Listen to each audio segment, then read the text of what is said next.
Welcome to the podcast that buffs your Hearthstone game. This is Velen's Chosen.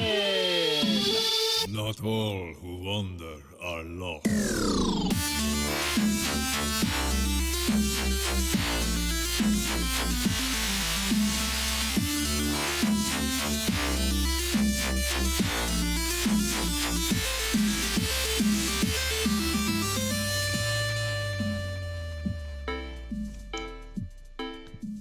Greetings, visionaries. Welcome to Velen's Chosen, the podcast that geared towards buffing your Hearthstone game. I need to slow down for these intros.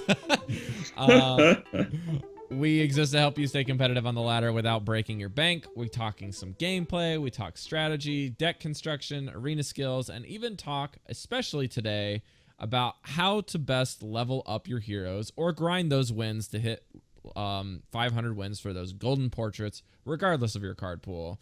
And we also have some pretty cool news updates for this week and some awesome scuttlebutt flying around on Reddit that we're going to discuss this week. Without covering our discount deck, I am your host, NotRobMay, and joining me, as always, from Southern United States, we have Andrew Brown. One word, two letters, yo. And the more verbose version of Andrew from Canada, we have Evemartyn. That's hilarious. Okay, I was waiting for something a little more weighty, and then it was just like, yo. That's how humor works. You bait and switch. You expect something, and then it's funny because you get something unexpected.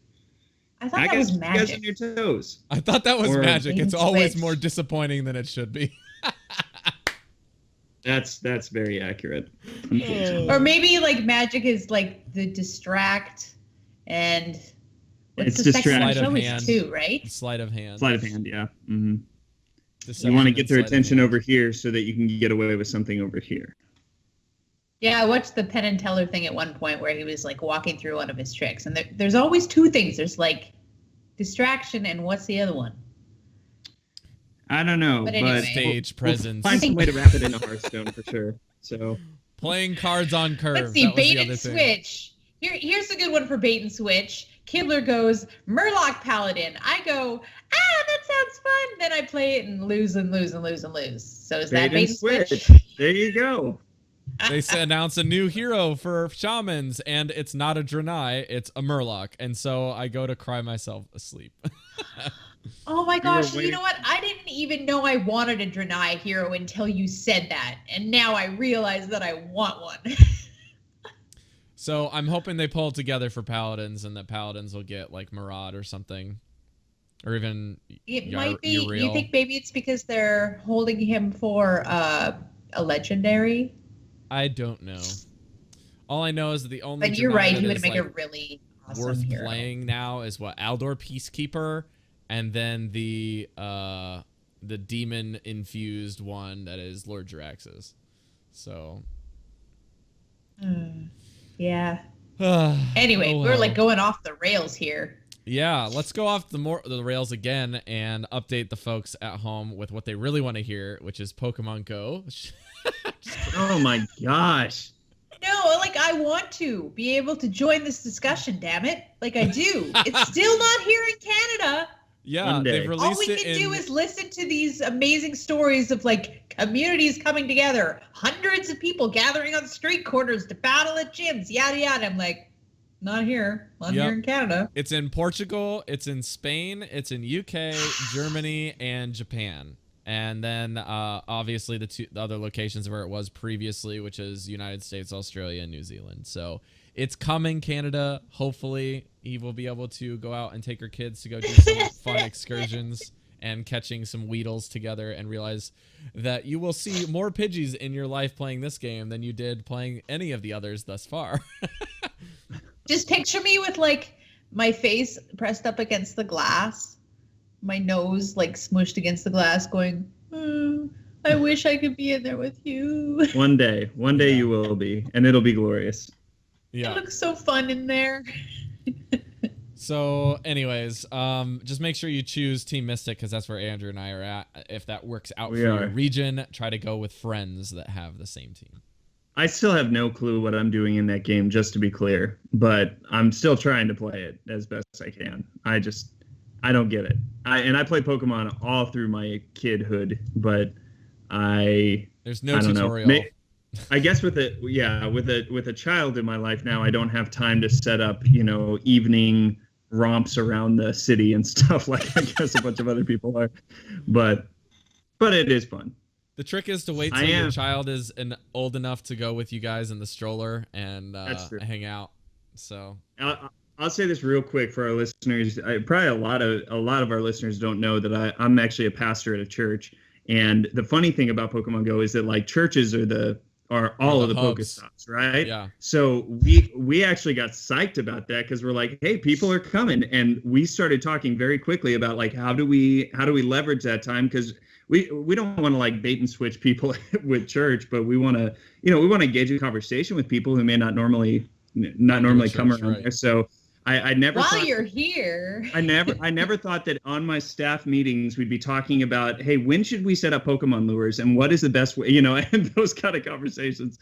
It's been a lot of fun. And during like our staff meeting, there were Pokemon people walking Go budget around meetings. Our parking lot, just with their phones right in front of their faces, and and it's funny. I've heard of some really funny churches basically like saying that their church has like 2 or 3 Pokestops, like the sign and then like the steeple and then like the front door, and then they have like 2 or 3 gyms on campus as well. And they're like, okay, guys, we can either set this up to be a hub, or we can make sure that every Sunday ain't nobody gonna down Team Valor's gym. The only thing we're upset about is that we're not a gym, and it's like, how do we do that? Because I think you can make a request. You can send in a request now. Yeah, you can now. Okay, all right. Yeah. Well, I'll submit that. There are people who can also request to be taken off the hub if they find that sort of thing. Right. Oh my god, that ain't happening. Can you just make my living residence just a stop? That way I can just every 5 minutes just spin the wheel of mythicality for those easy. Pokeballs. And you would feel so popular because there's just people around all the time. Yep. Yeah, no doubt. True. Come and visit. There's a lot of Hearthstone news though too. So there is. We gotta get going. So we're gonna skip down to the Hearthstone news like right away. So let's do that. Extra, extra, read all about it. Keep it quick, kid. I ain't got all day. All right, we'll keep it quick, kid. This week we have the Tavern Brawl. Have any of you guys played it yet? I have. Dude, I really like this one. I know it's an RNG fest, but it was like it was unique enough that it was, to me, it was fun. It was Yogg-Saron every turn, I feel like the RNG. I think that we've seen enough of the brawls. We've seen enough of the brawls where you get random minions, right? So we're sort of tired of those ones because there's a limited amount of minions or a limited amount of beasts or whatever. But we haven't really done random spells yet. So that was kind of a new twist to it. And yeah, I thought it was super fun. A very close friend of mine absolutely hated it and gave me like a long and involved list of reasons why it was horrible. And I was wrong and he was right. So I know there are people who the randomness is just absolutely infuriating and they want to get their card back or their card pack and get out. So yeah, I still don't like anything to do with the random stuff. It's not for me. I only do Tavern Brawl for my pack. It's just, even if I get a quest where it's like, hey, you can get 60 gold for winning 5 Tavern Brawls. It's like, nope, I'll take 40 gold to do literally anything and everything else. Right there with you. That's why there's 3 of us, because you're always going to have at least one person who's like, actually, I didn't like it at all. Which is a good thing. You need that. Yeah, Tavern Brawl is definitely designed to be for the casual, and I feel like this hits that target market. But like, for somebody that like wants to think and likes a little bit of a challenge and like thinking games inside of, like, I even know I'm in the minority of this. Not that the minority hates Tavern Brawl, but the minority of people that actually like the adventures and grind the adventures until you get the heroic mode achievements, because it's like really hard and challenging. I'm like in that minority. I'm there that's too. Cool. I love that too. But I'm also a completionist, so I just want to do all the things. That's true too, yeah. So there's that. So this one's called, the brawls this week is called Servant of Yogg-Saron Tryouts, which basically means that the printed battle cry that's on Servant of Yogg-Saron, which means Servant of Yogg-Saron will cast a random spell. To a random that target. is then applied to everything, like every minion you play, and the decks are all pre-constructed. And they have no spells in them. They're just all minions. No spells. That's right. You don't need spells. And you can when have every doubles. turn You can have doubles of legendaries. Yeah, I saw somebody had like 3 Malorns in their deck or something like that. It was weird. Seems good. Yeah, I can't remember what I went in. I had a quest to do. Yeah, it was Shaman, and I got like 3 of the Alakir Windlords. Wow. They just like kept filing into my hand. I was like, okay, this is interesting. Yeah. So I'm not really sure what the rules are about what fills up your deck, but you can definitely get like doubles and triples of things. Yeah, I think the thing for me was like waiting until you get to a certain point where you can play like 3 cards in a turn, and then you just like spell like real fast. That was the one thing that like tipped in favor of my match, and then I just had a really big minion for the next turn, and it didn't die, so that helped. But I also played Warlock like I normally do. I typically jump into the Tavern Brawls playing Warlock first, because for whatever reason my quest log loves giving me Warlock quests. So that's good. I tried playing Rogue. And that was good because I got an Uberak. And when you play an Uberak and you get a spell and then you get the new Rubian afterwards, after he dies, that's it's pretty good, pretty strong. So sounds good. I think it took me 2 tries to win, but it was fun just to see what happened. You know, for the same reason why you get excited when you see Yogg-Saron get played, even if it's your opponent playing him. You know, oh, this could be good for me. This could be, you know, so. Yeah. You just drop it and go, okay, what's going to happen now? Exactly. No idea. Exactly. Yeah. Okay, so we also have some really cool patch notes this week. So I've put a link in the show notes. The big thing for the patch notes is what we talked about at the top of the show, where we now have a new shaman hero portrait. It is Morgul the Ogre, depending on your Morgul the Murloc? accent. Ogre? Oracle. The Oracle? You mean Murloc. Oracle. Yeah, Morgul the Oracle, the new shaman Murloc hero. And he's unlocked if you get a new Recruit a Friend system that Hearthstone has issued. So in the game, there is actually a prompt there by your friends list once you open it that you can recruit a friend and send them a link. And if they play the game and they get to total player level of 20, which doesn't take any time at all, that person will then be credited with getting the shaman Murloc hero. And then every successive hero that gets to 20 on any other accounts will then give you a classic pack up to a max of 4. So you can, if you recruit 5 friends, you max out this promotion. So if you have 5 friends, they all hit level 20, you get the Murloc and you get 4 classic packs. And they get a classic pack. And I don't know about you guys, but when I saw the Murloc Shaman, I was like, this is awesome. I want him now. I wasn't even thinking that Murlocs could be a portrait, but I think they were saving something that would be a little bit more fun for this recruiter, because obviously they want more people to play the game. And if you look into advertising at all for businesses, always the best form of advertising is word of mouth, because it's free and people are far more likely to jump into something that a friend suggests rather than an ad that they saw somewhere. So when especially, listeners of the show, you love the game. So when you talk about the game to a friend, you're probably going to be able to get them to play pretty easily. So of course they're going to give you an incentive, and it's smart that they chose somebody who's different enough. The problem is, and we can talk about this, that people are going to farm this pretty easily, right? You mentioned that it doesn't take much time to get to level 20, and I mean, people can set up an account and just kind of work around it. I'm a little bummed. Well, here's like something I wanted to say about that. Okay. Was that I was listening to the Angry Chicken, and that was their point, that all people are going to do is go out and make dummy accounts. They're going to get up to 20 and never play them again, which fine. There's going to be a certain amount of people that are going to do that anyway. But they were kind of saying, and I don't want to rag on the Angry Chicken or anything, but they were kind of saying, this is pointless. Why is Blizzard even doing this? And I think they, and maybe some of us, are coming from a place of, we've been playing Hearthstone for so long, we don't have any friends that we haven't already tried to get into the game. So what the heck is this doing?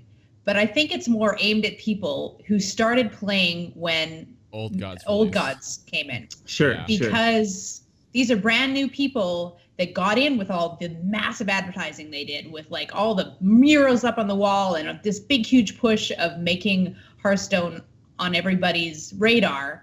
And those are the new people that they're like, okay, now why don't you get your sister to play or your friend to play? And here's a cool new thing that you get out of that. I think there's a sizable amount of people that they got in just for the expansion, and they're trying to get them to reach out. And that's good, but there's so many of us who have been playing for a long time and who are just going to create a double account. And my only issue with that is that Blizzard has rightfully bragged about the number of accounts who are playing Hearthstone, because those are big milestones for them. But unfortunately, like anytime I see that number going forward, I'm going to think probably half of that is actually more accurate, or at least like 60 to 70% of it or something like that. Right. So I'm always going to be looking for what are the active users who have played it in the past month or something like that, rather than just how many registered accounts you have on. I mean, as a marketing guy, and you're looking at numbers in the industry, like that's how people are measuring Pokemon Go's success. How they're measuring how Snapchat is overtaking Twitter, because they're not monitoring how many accounts. They're monitoring how many daily users, and they're monitoring how many of those daily, or how long those daily users are actually in the game. Those are more critical to how you're making money as an application, sure, but as a video game that doesn't have ads in it, it's a little bit less relevant, but it's more relevant how many daily users you're having, and then however many monthly users you're having, and then weekly users. So that's what we really want to know from Blizzard after this promotion kind of dies down, is like how many of those counts are actually there. I know it's what we want to know, but honestly, they get two things. One, they already have the metrics for what's active versus inactive. They know those numbers, so they know exactly how well they're actually doing, and we don't necessarily need to have that information. That's their stuff that they use. Right. And then they have this big number that they can say accounts, which also works for them as well, either way. But my personal experience is my husband and my son both had accounts that they haven't played in a long time. They made it a while ago. They played for a little bit and they stopped. And I was like, hey, do you guys want to log back into your accounts and play for a while? And they were both eligible for this thing because they hadn't played enough to level up to 20. Yeah. And then I did do the thing where you put it on Twitter and you put it on Facebook. My sister reaches out to me and says, hey, I saw this thing on your Facebook. I see that it's free to play. I thought maybe you and I could sit down and play sometime. You could like walk me through this. I know you have a podcast about it. And I was like, sweet. So even me, who has a podcast about it and has been playing for a long time, still had people in my circle who didn't really think about it, or I think that's kind of the reaching out version of it. Like obviously you're going to have the 1%ers that are going to go do this for sure, that they're going to go create the dummy account. And then you also have the group of people that are probably just going to reach out like me, that are a little bit more the hardcore crew. They're going to reach out on social media. They'll probably post about it once or twice. They potentially could have a podcast or another venue where they can talk about it at work. And then they're going to create the dummy account anyways. And then afterwards, they may find out, one or two of their friends end up getting the game and leveling to 20. Even if it's not a permanent account, or it is a permanent account, they still get that 1 or 2 classic packs out of the deal in addition to the dummy account that they created. And so if Blizzard is there saying, hey, this is the one thing that they do, and they're going to, make sure they get their hero portrait, but they still could potentially get that 1, 2, 3, 4 extra players into the game, that's more than worth it for Blizzard. They're all about getting anyone. So if there's even a tiny 1% chance that they can get, 1 or 2 more daily or monthly or weekly users out of this promotion, given the fact that literally every other Blizzard game has a recruit a friend thing, this is a good move that should have been done a very long time ago. Like even Heroes of the Storm beat them to this, and their promotion is really cool. I don't know. I think a good timing is right after a big new expansion that they made a lot of advertising for. I think right after Old Gods, giving people enough time to kind of weed out the people that picked it up and dropped it. into the brand new players that are actually still kind of playing it. And then you have those personalities where I'm playing a video game. I don't necessarily go to my family and go, hey, you should all play it too. But now that they give them an incentive to say, here's a good reason for you to talk to your brother about this Hearthstone game, you could get a new portrait. Yep. It's kind of like a little push to spread the news around to people that you know. It's an incentive to get you to do what you've been thinking about already, because a lot of us maybe have a friend that we thought, man, this person would really enjoy it, but we just don't pull the trigger. Now, Morgul is enough to get you to pull the trigger for sure. Yeah. So he's the one in the chamber, as it were. And for those of you that are interested in the dummy account, you can go to the website and look at this link here. It's an easy way to get it through the dummy account. Hearthpwn posted something. I will most likely be doing this just because I really want the portrait. And I don't know of anybody in Japan that I can recruit that isn't A, already playing the game, and B, also speaks English. So we'll get there. The second thing that we'll mention is actually at the bottom of our list, but we're going to mention it because it goes along with the Recruit a Friend. It is a hidden quest addition to the patch notes that Andrew and I just tested this morning. They added a brand new quest to Hearthstone. It's 80 gold, 80. It will give you the quest for basically playing a game against a friend. And Andrew has the zinger that goes along with this. Yeah, the zinger is that the friend that you play with gets the 80 gold as well. So you're not having to bring in a friend just so that you can get something, but you're actually both getting 80 gold, which, man, that's quite a bit to get out of that. Ooh, that's awesome. Yeah. And it took us a couple tries. For some reason, it didn't work the first time Rob and I tried it, but the second time it worked like a champ. So anytime any of the listeners who have that quest, go ahead and challenge me. I'll jump in as fast as I can. I mean, 80 gold is a lot too. Yeah, it really is. And it's a great incentive to try out new decks with friends. The spectator quest that they did was a good step in this direction, but this is just the next level to say, like, hey, what are you playing? You know, let's jump in. Let me try this weird deck that probably not going to work, but I want you to see it. You know what? I'm going to say something right now. 80 gold is enough for me to put my battle tag on the bottom of the show notes. Hey! Whoa, hey-o. I think it's enough to risk maybe possibly getting added by somebody who's not nice. Just to, give me that sweet loot.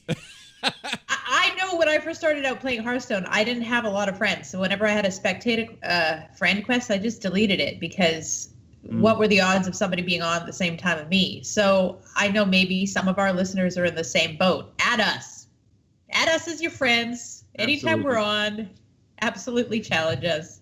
And we'll plug our Discord server. Odd hours of the night, and then I'll be in Japan potentially playing, and you'll get all the weird hours that you guys could potentially think of. and we'll plug our Discord server again later, but that's another great place to share your battle tag and add some people, so that you will never be without somebody that you can get that quest done with. And I think we're gonna have a lot more friendly challenges going on. Yep. As a result so of that this. goes right along with that Recruit a Friend. You can even potentially get that 80 gold. But the big news from the patch that everyone has been begging for since Old Gods dropped. What is it, Andrew? Silithid Swarmer is finally a beast. Boom! It's a game changer. Wow. I mean, when we talk about Houndmaster, now you will not be able to talk about it outside of the Silithid Swarmer on turn 3. I mean, Carrion Grub is just dead. It is absolutely dead. There's no reason to play it. Don't even worry. Oh my God. If you couldn't sense my sarcasm, I will stop now and tell you that's. You should go play it in Druid. Druid. I was gonna say beast synergy and also somebody who has an ability to attack with their hero power. That would be Druid. But still not even that great because he still has to attack every turn, and that's 2 mana for your hero power. Yeah. I mean, really, I was thinking the times that we'll see this now is like off a Ram Wrangler. Like this will just be another bad card that can probably come up. Probably the original design like for the that card. Spider one. That spider that lets you discover a beast and Tomb Spider. Tomb Spider. Yeah. So different I don't know. like It's interesting. That. But the golden art that was updated is really cool. So Innervate actually looks like dynamic. Nourish, the same Nourish thing. looks so cool. Oh my word. And I've heard that Voidwalker and Voidwalker looks a little different. And I heard that Cenarius, whatever his name is, that when you play him, he has a new animation. Like it's green and orange instead of just green or something like that. Okay. So there's a lot of little details that they actually didn't put in the notes. But if you're a keen avid watcher of the art, then you might catch those little details. Void Collar, so I went through my library and checked out Void Collar, and he looks the same. So yeah, no, I must have went over Void Walker. I need to go look at him. Void Walker looks a little, he's the 1-mana basic card. So, yeah, but I think that's so neat. It's a little detail, but I'm really encouraged that they were going back through those and saying, like, you know what, Innervate could look a lot better. Yeah, let's right? Because it cost them time, it cost them artists, ingenuity and all that, but it really paid off. Like it looks good. It gives a little more value to those cards. So it's cool that they're going back and looking through those. I can see them doing this with the golden art, like you were saying, Andrew, like in the future. Like I can see them slowly updating like older sets, especially if Classic's going to be around a while. That could really push them to go do that.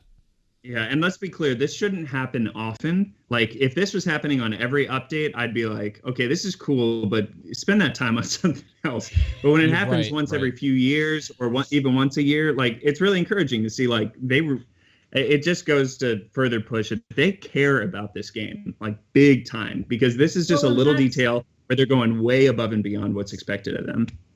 That's what I'm thinking. Is like, this makes me feel like there's a person on the team who something about those other cards kind of bothered them. They were like, oh, that could be so much cooler, but they weren't allowed to put the time and the money into it. And then later on, he was like, okay, now we got a little bit of time. Can I go back and fix that? Like, make that better? Yeah. And it's just kind of been bothering me. And like, they feel so much for this game and they care so much that when something isn't quite the way they want it to be and they think it could be better, they actually go back and fix it when they have the time and the money. I mean, Eve, as an artist, that probably really speaks to some of the stuff that you've done before, right? Like when you go you created something and then you like move forward as an artist and then you kind of go back and you're like, man, I wish I could just change like a couple things on that. Like some things that we've learned, going forward. Right. Maybe they have different techniques and stuff in the engine that they can now do that they couldn't do before, or they've learned things from making other cards and they're like, you know what? I could go back and make Voidwalker cooler and these different things. So that's, we always want to, like, artists are always kind of looking back at our stuff going, that could be better. I could tweak it a little bit. I could adjust this. I could, like, it's hard to just back away and let it go and be what it is sometimes. It's that perfectionism that comes with being an artist. Yeah. So I love it. I think it's really cool that they care that much. All right, and I will cover the last little bits of news here. We have the first thing of news, which is still, I guess, a little buggy, but they are working on hotfixing it currently.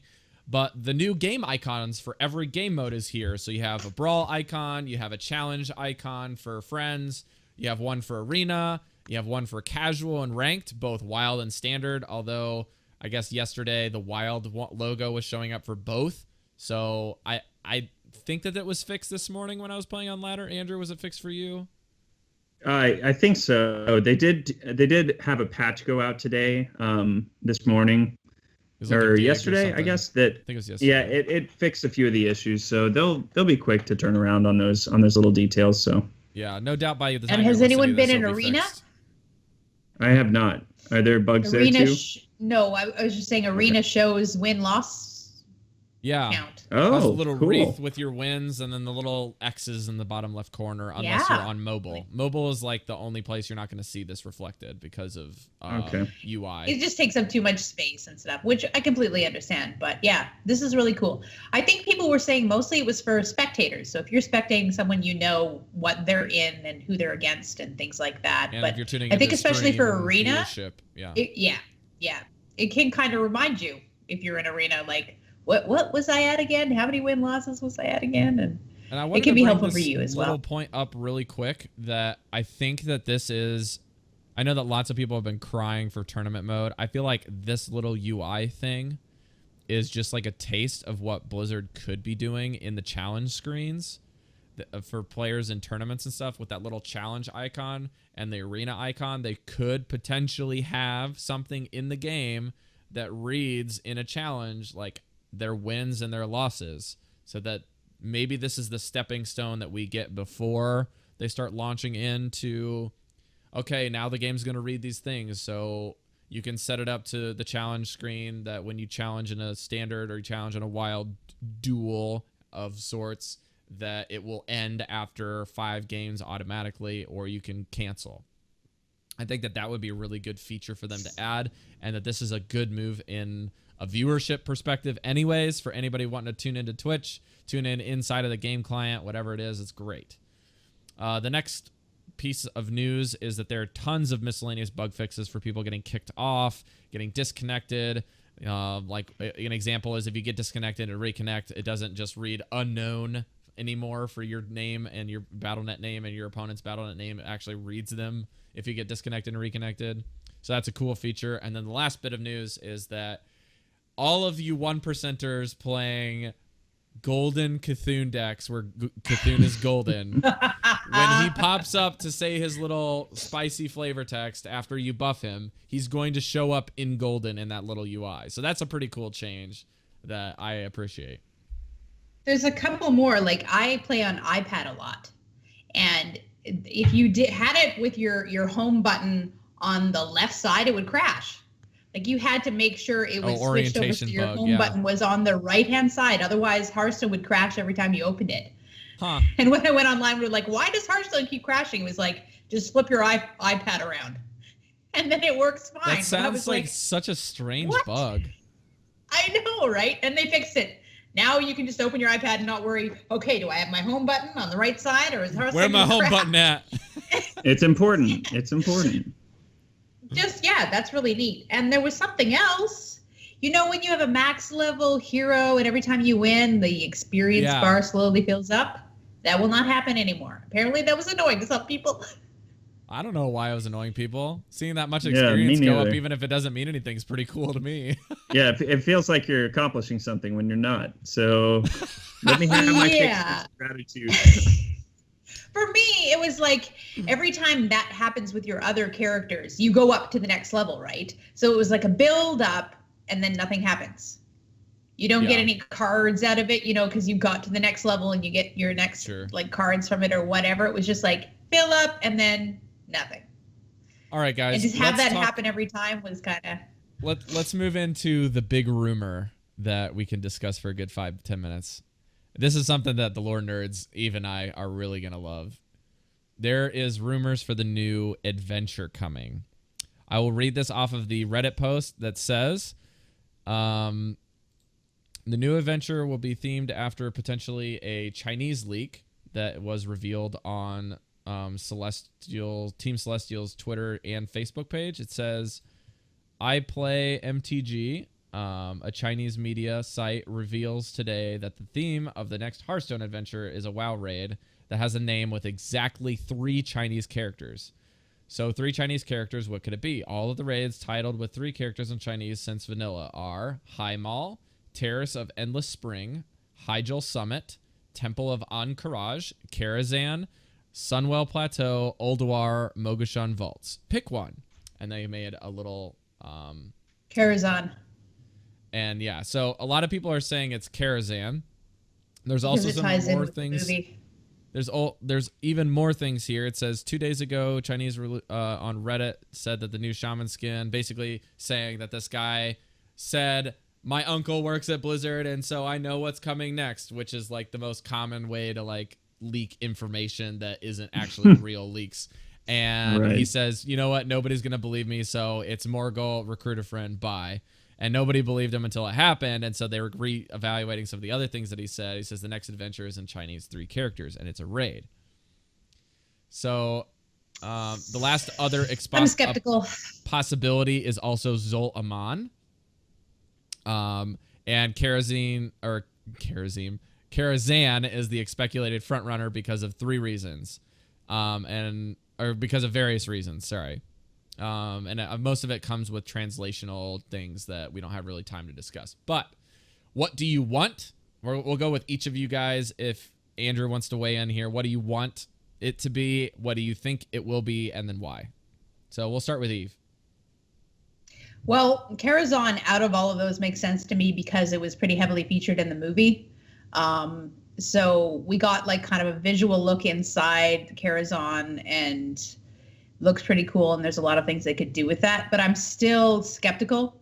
I still think that Blizzard is going to do something completely different, their own thing, which they have done since League of Explorers, kind of uprooting everyone's expectations.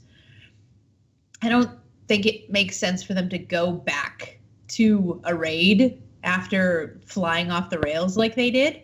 And I like Andrew's idea of like the whole pirate, tentacles staying in theme with the Year of the Kraken. And I don't feel like Year of the Kraken has anything to do with any of the raids except for maybe the underwater one. Mm-hmm. Like the underwater, what was that? I don't think I raided during that one, so I don't know that one. But yeah, I would actually also agree with Eve that I think it's Karazhan. A lot of people are saying it's because of the movie, like Eve was saying, so that's kind of like the general consensus. But for me, I feel like most of the things in Warcraft kind of will tip you off that way. Like if you think of like Encourage as being a possibility, Mount Hyjal, Mogushun Vault, or Sunwell, and Ulduar, you got Karazhan, Hymal, Terrace. Like everything that we've had thus far, at least from a card back and like a content related thing, have really already touched on pretty much all of those raids, with maybe the exception of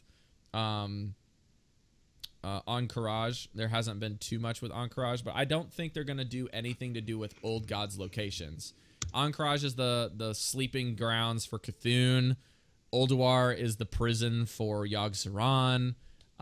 Temple, there's one of these, I think, is Mogushun Vaults, and the Terrace of the Endless Spring are all in Pandaria, which is the Vale of Eternal Blossoms, the location of the heart for Yasharaj. So I think they're going to basically avoid those locations, and I think that the scuttlebutt really does kind of point towards Karazhan or even potentially Hymal, but we do have that Hymal card back for Ogres.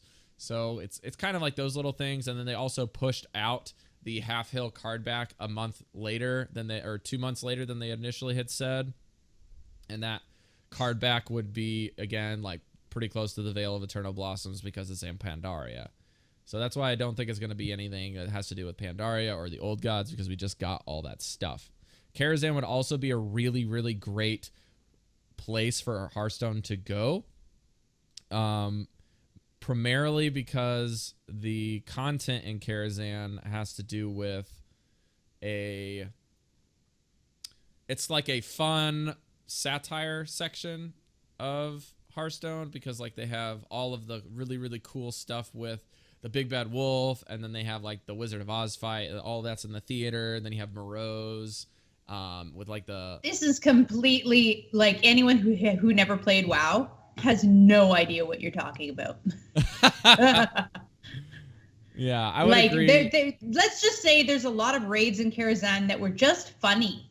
Like they weren't super serious. You have to go here. You have to defeat this big bad guy who's been doing bad things. They were a lot of really funny things. Like there's one fight where there's a stage play going on.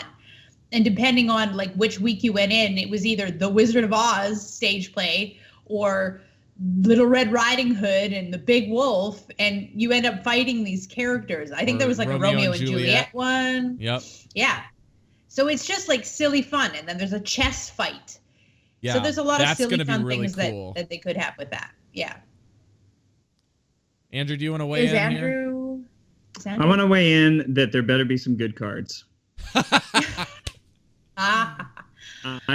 I mean, really, for me, I'm sure there's some listeners who are in my boat where it's like, lore, all that stuff, okay, it's cool, but I just care that we have some creative boss battles and some cool cards. And the truth is that they've hit that every single adventure. So I'm just pretty confident. And I'm betting that we'll see an announcement in the next week or two.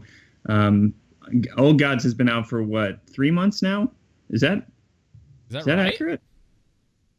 It feels like April. No way. It feels like it April just was happened when like a Standard month hit. ago. April's Wow. when standards hit. So it was the end of Yeah. April, right? April, early March. I think that's right. I have to know now. Yeah, because I remember getting packs for my birthday. And my birthday's April 29th. Yeah, standard was April. Yeah. And then Whispers April was 26. April 26th. Yeah, so we're coming up on 3 months. I mean, May, June, July. It's about time. and the rotation in order now to is keep them all 2 in, right? expansions. The rotation Yeah. now is expansion, adventure, expansion. So it's about time. If they announced it this month, the adventure could come out in August, and then that would give them That would 3 be their- months, and then they could have an expansion drop in December. BlizzCon So in November. be about right. Right? Yeah. Oh, in Is November. BlizzCon's Yeah. in November, or is BlizzCon in October? I know that people want everything to be out before BlizzCon so that they have all the cards at the championship, but I don't think that's tying Blizzard's hands back. I don't think that that's going to keep them to a schedule or from a schedule. They're just going to do what they want with the cards. I mean, for Hearthstone, they announced the game Hearthstone at BlizzCon, right? Then they announced Naxxramas. Goblins versus Gnomes. They announced Goblins versus Gnomes at BlizzCon, but it didn't launch until like end of December. And then they also could announce the next expansion at BlizzCon, and we don't get it until the end of November or early December or something like that. So I could see that as well. I mean, my opinion is that I like the way League of Explorers was like, there were a couple Easter eggs for people who played WoW, people who could kind of go, oh yeah, but most of it was completely new. And I want them to do that. Like moving forward, I think that's a great idea because there's a lot of people who are like, I have no idea what you're talking about. So all this is going right over my head if you're just going to talk about raids and things that they had in WoW. So going forward, I think they're going to keep that up. There might be a couple nods to WoW, but mostly it'll be brand new stuff for Hearthstone. Yeah, I think if they do follow through with a raid and like go to Karazhan, then I definitely think the next expansion is going to be less lore centric since they went with like heavy lore, old gods, heavy lore with, Karazhan, slightly funny. And then I can see them doing like a Goblins versus Gnomes or a, what's the Explorers? Grand Tournament? League of Explorers. League of like Explorers, yeah. spin on the next expansion, something like that. I could see that. Yeah. But yeah, I'm pretty excited about all this really cool stuff. Let's conclude this by saying we didn't receive any new emails and any new iTunes reviews, but we will thank you when they do show up. And if you guys have any more questions you want to talk through, that would be great. Let's take a moment to thank our patrons over at patreon.com/ I almost said Omnic Lab. Patreon.com/Velen's Chosen. That's a different show. What about our main topic? Are we just going to... Well, we'll cover it right after we go to the patrons. We'll go to the main topic. Okay. It sounded like you were like ending out the show. I'm like, what? We don't have time for a main topic today. No, we got a good 15, 20 minutes for the main Hey. topic, so we'll get to it. I want to have an episode without a main topic because that'll be like a bonus. Where we So- just talk and chat about, Yep. Pokemon Go and... Yeah. I've had like 5 people ask me from the Space of the Two podcast at least about when I'm making the Pokestop podcast or whatever it's called that they want me to call it. And I'm like, that's not going to happen. I don't think there's enough content. We also said we'd do a Zelda episode at some point. Oh, gosh. So Oh, yeah. maybe that I needs would to be do a that. Patreon. Oh, don't get me started, Andy. I would That's do a can that. of worms, man. Yeah. Okay, so thank you to our Patreon supporters. Stephen B, Jamie Lynn P, Brexton, SI7, Jamie S, Kelvin, Croven B, Ricardo C, John H, Gabriel Z, Garrett S, and Jeffrey W. You guys make the world This go is round. you make our world go round. This is like the main way that we can help We're support like the show and planet, like and update you guys. the show and We're like the planet, and you guys are like the gravity that holds it all together. So Or if you believe in Greek myth, you guys are Atlas. there you go. There you go. Okay, there you go. Holding us up on your shoulders. That works. Yep. I can That's do true. that better. Thank you guys for jumping in. Yeah. You guys are awesome. Supporting Thank you the so show. much. If you want to support the show and give us kind of like a monthly tip, you can go over to patreon.com/Velen shows, and I almost did it again. And you can check out some of the rewards that we have there. There are some perks to donating, not just like, hey, I'm giving you like $10 a month. What do I get out of the deal? Like, we'll get you, we'll throw you a bone, we'll get you some cool stuff. We'll get the intro and the outro, do some of the bumpers. You know, there's some other levels if you're really interested. All paper. Yeah, nice. Without further ado, let's jump into the main topic of the show. And right after the bumper, Andrew is going to take us away. I hope you like my invention. Someone call for the doctor?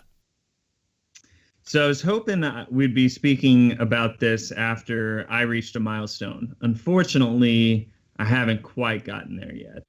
But leveling up in the game is a big part of it, right? And specifically for our show, when we've talked about setting goals before, goals are a huge part of what can make the game fun and what can help you feel like you are improving as you go.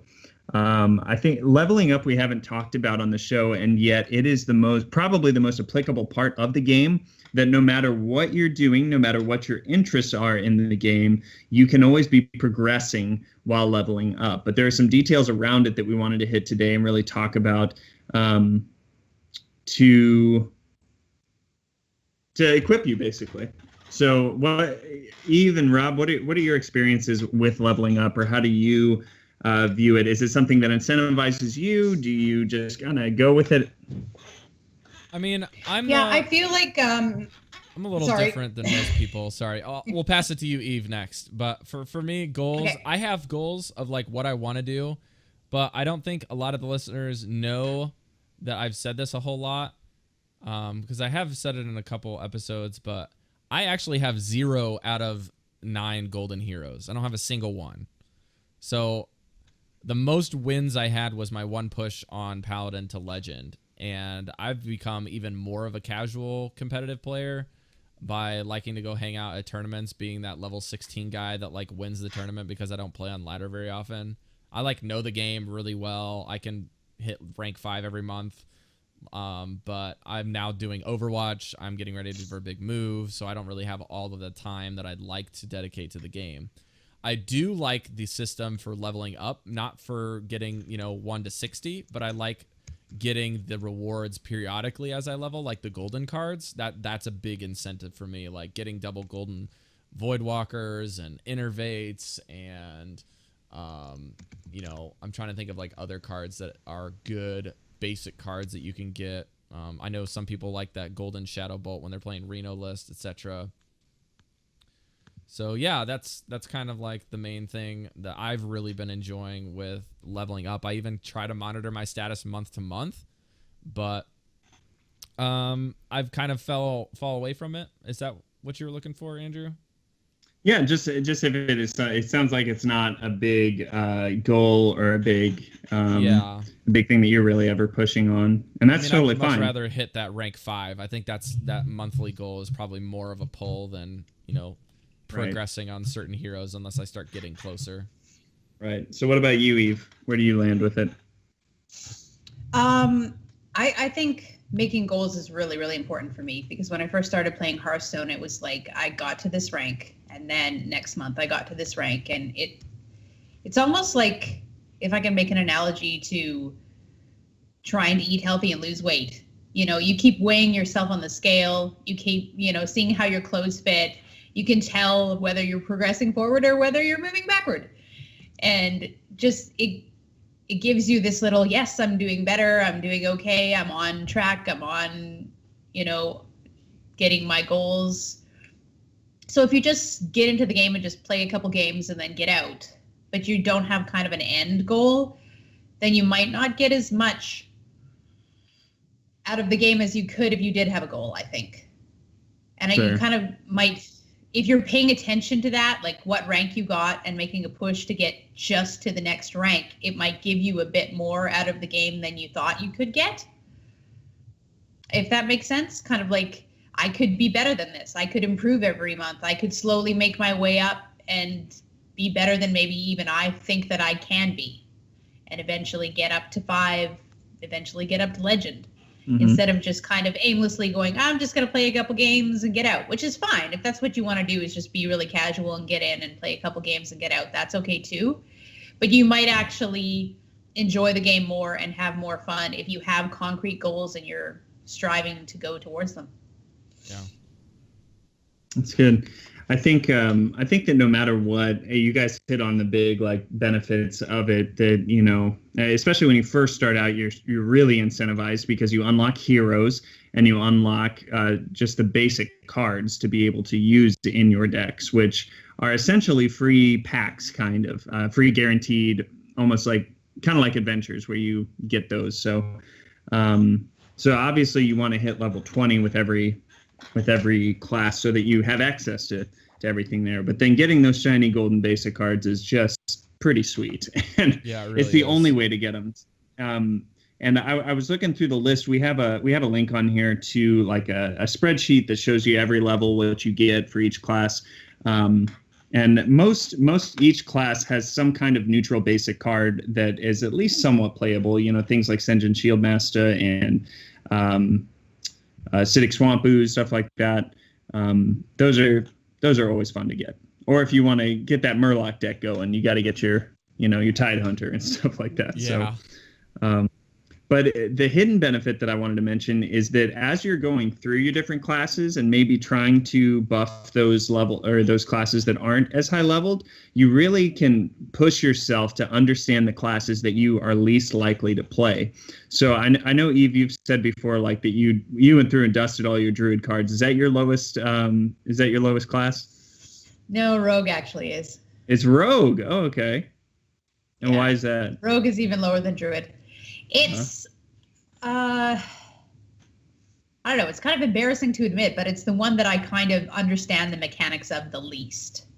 Like a lot of the different decks for the other classes are kind of more easy to wrap your head around for me. Even like Patron Warrior was easier for me to understand than Rogue. Just how it plays, like the tempo of it, the decisions that you have to make just never really made sense to me at all. It's like playing Just Freeze don't Mage for you. Vibe with the Rogue. Like Druid to me was boring. That's why I didn't play it. Nothing about it was appealing to me personally. I'm not saying that anyone else can't just absolutely love Druid. Like that's great. For me personally, the whole thing, the hero power, the cards in, you know, basic Druid just were not interesting, were not fun to me. So I was like, you know don't what? like cheating mana? Come on. Yes. She likes But yeah, cheating just mana the playing it was reverse way like- with Overload. Yeah, that's right. Playing was just boring. And then I thought I could dust all of these and have a legendary. I'd rather have the legendary. And then ever since then, it would take a really lot of dust to get back all of those cards. It would take a really big investment to kind of open up Druid again. So I've always just kept it closed. Luckily, it's been kind of easier now than it was for Druid, I think, because like before you had to have like 2 copies of Ancient of Lore, 2 copies of Keeper of the Grove, 2 copies of, you know, like all of these epic cards. And then even in vanilla, it's like you had to have Cenarius and you have to have Force of Nature for your Savage Roars. It's like, okay. So what they've done now for Druid is you just need a bunch of really cool Cthulhu cards that are like rare, and then maybe like 1 legendary for a Cthulhu deck, and then you can kind of play and get away with some stuff with Druid. So that's kind of nice. But I don't know, that's still boring to me. Well, all the listeners who love Druid, please write in and tell me why you love Druid and why Druid is awesome, and try and convince me why I'm wrong. No, you're good. What about you, Rob? What's your lowest? Man, I might actually have to log in to confirm that. I know that my highest 3 are Warrior, Paladin, and Shaman. I'm pretty sure those are my top 3. And then maybe Mage is close behind. But I think my lowest is somewhere between Priest and Rogue. And Druid. It's between those 3. Okay. Sure. Yeah. I think it might actually be priest at this stage, because there was a time that I played a lot of oil rogue. I didn't really win a lot, but I played a lot of oil rogue. And I don't remember if that was mostly like in tournaments or in like practice games, because I remember I practiced Oil Rogue against Patron Warrior like 2 Saturdays back to back with Vincent, a friend of the show. I literally practiced that matchup so much for a tournament I was prepping for. And I don't know, I really liked playing Oil back when that was a thing. And then I played a lot of N'Zoth or Death Rattle Rogue when that first came out in Explorers. When we thought Raptor was going to be a thing. Yeah, and it unfortunately wasn't. Isn't. Yeah. Boo. Boo. It's such a cool card. For me, I mentioned before that I was hoping to hit a milestone. I'm half a level away from getting level 60 on all characters. So Rogue is my last stronghold I've got to get through. So Miracle for days. Yeah, I think that if there was a difficulty level of the different classes to play, Rogue would be the highest difficulty level. Yeah, for sure. So I would be willing to bet for a lot of people that is the one that is the lowest, and that's totally fine. I think that the way I want to challenge all of our listeners and even us is that with those classes that feel wonky or that we don't know as well, those are also going to probably be our weakest matchups on the ladder, because you don't have an understanding of how your opponent's playing the game. So really, taking some time to learn and try to not necessarily master, but just get a feel for how this deck works is really, really huge. I saw the opportunity when we talked about Miracle Rogues, a month ago or so. It was really huge on the ladder at that point, and I thought, you know what? I'm not really good with Rogue. Here's a great chance for me to actually go with it. So ride the wave of what's working on the ladder right now. If you're not great with Warrior, now is the time to be playing Warrior on the ladder. Right. So go for it. Try Cthulhu deck. So try awesome. Temple Dragon. All that kind of stuff. So now is probably not the time to be leveling up your priest. Like my ranked wins, I haven't gotten my golden priest yet, and I don't know how that's going to happen. But really ride the wave, because you guys will remember 6 months ago, Shaman wasn't really much of a thing, and now it's all over the place. So seasons will change. Paladin, I remember when I first started, wasn't much of anything. It was the top tier for a while there, and now it's kind of not sure what it wants to be. So be sure that you're at least taking some kind of advantage of your weaker classes while they're strong on the ladder. And the flip side if you're listening to us. Oh, if I can interject, I was going to say the flip side of that, like in playing classes that are there and getting that experience, like if these are classes that you actually are setting goals for, learning that, getting those 500 wins or leveling them up to 60, that's also a great time to be doing those things. Like even if you haven't gotten them, because now you're actually progressing to get those golden cards, those golden basic cards. You're trying to get the max level 60 all your classes, and you're getting that much closer every win that you have to getting your 500 hero portrait. It's really good. I'll hit the rest of this pretty quickly, but the big thing I also wanted to equip you with is, we're talking about leveling up. Well, how do you level up?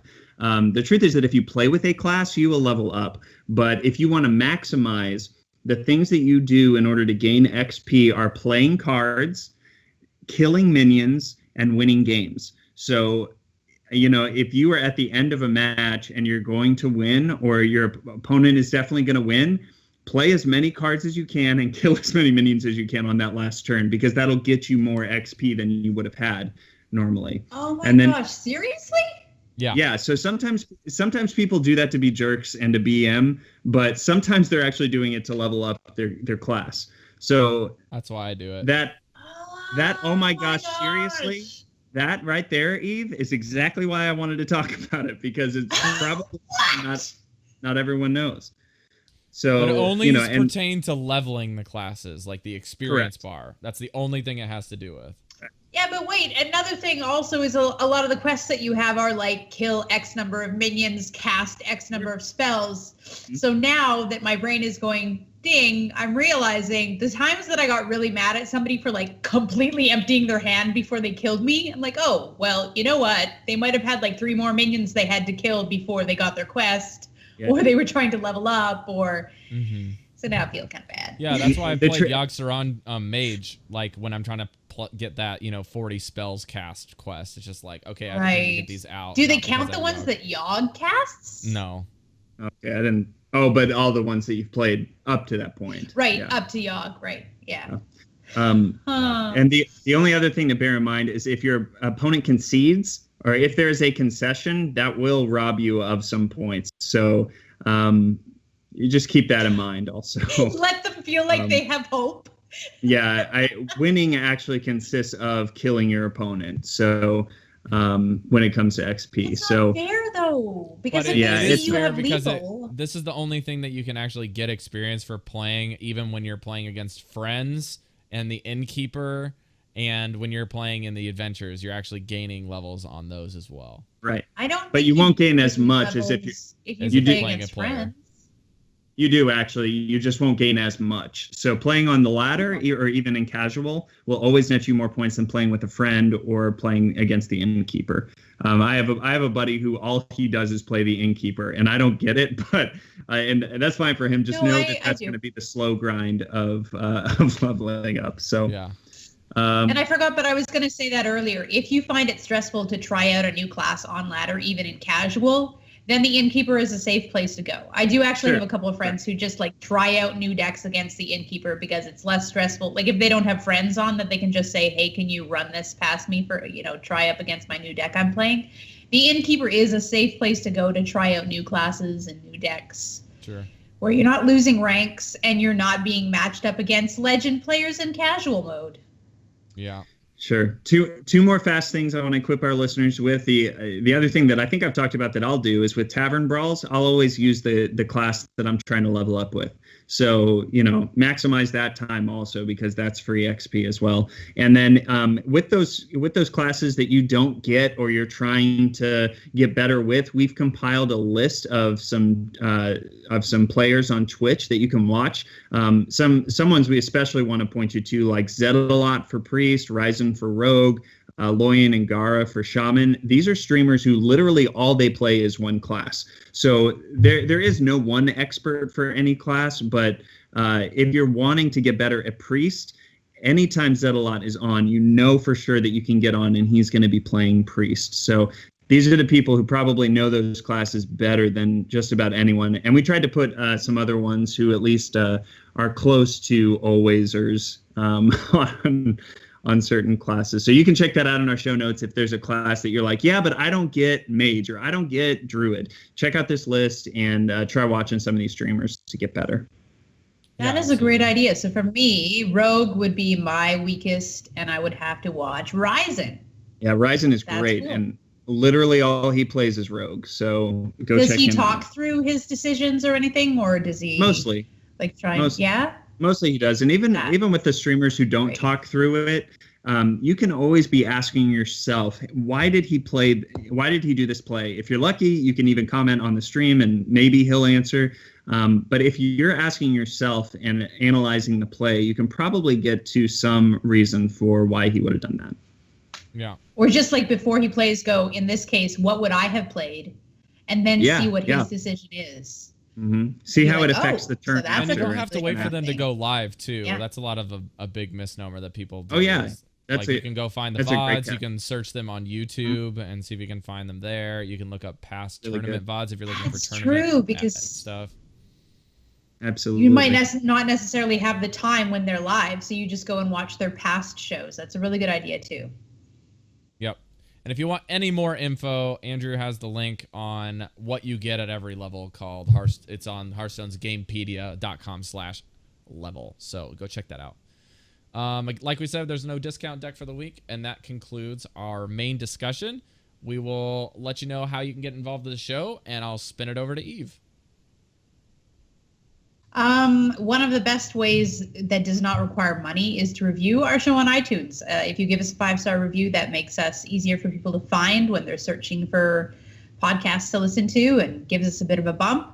You can support us on Patreon. We appreciate even $1.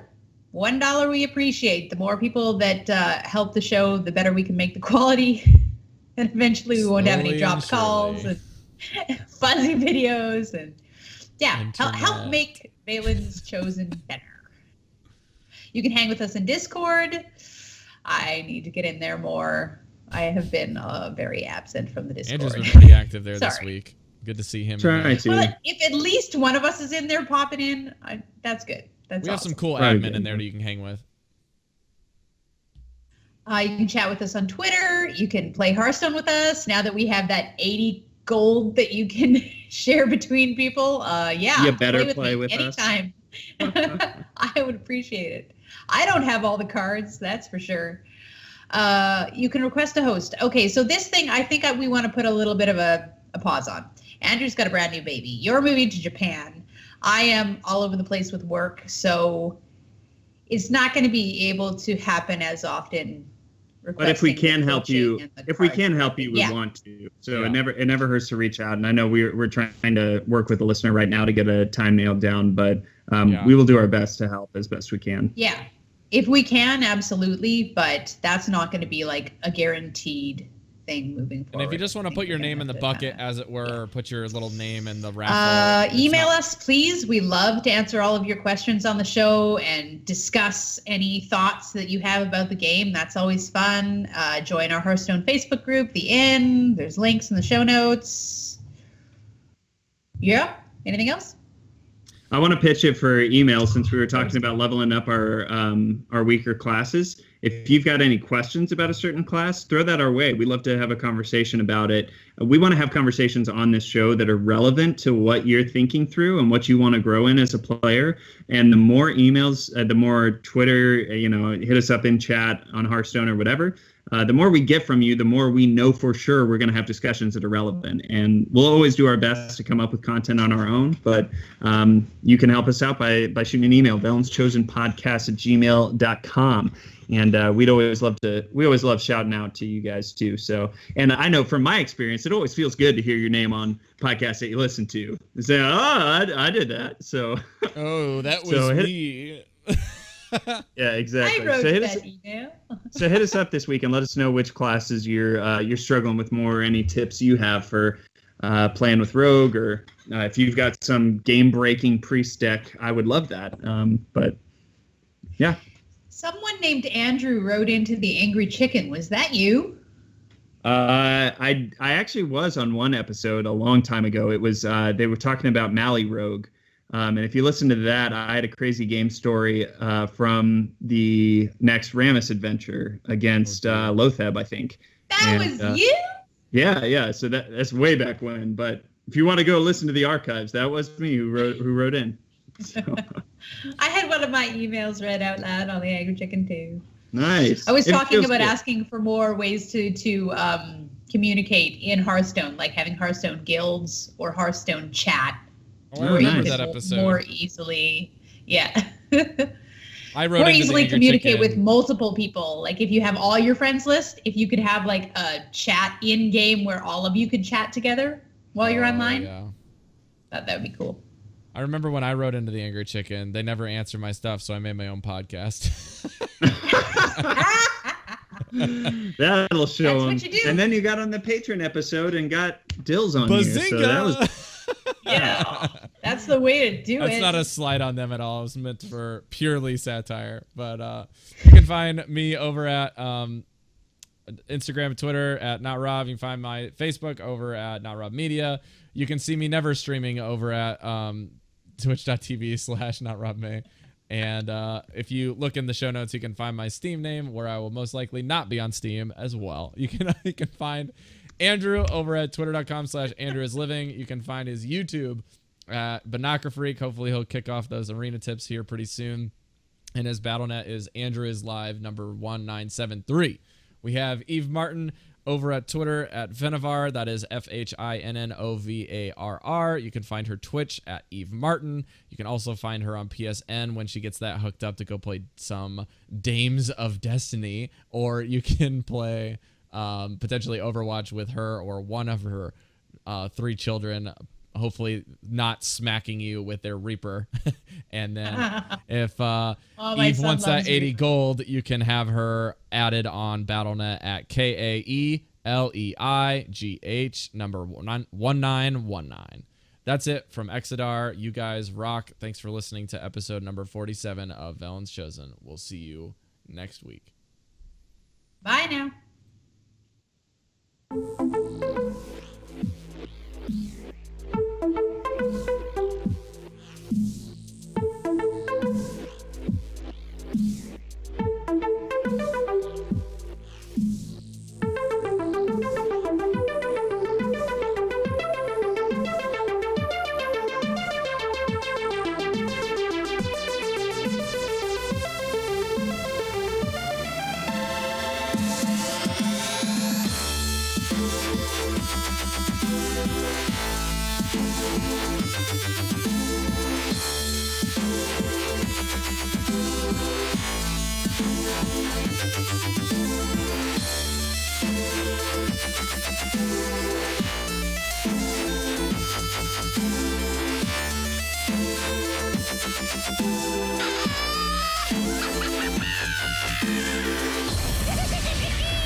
I foresaw this.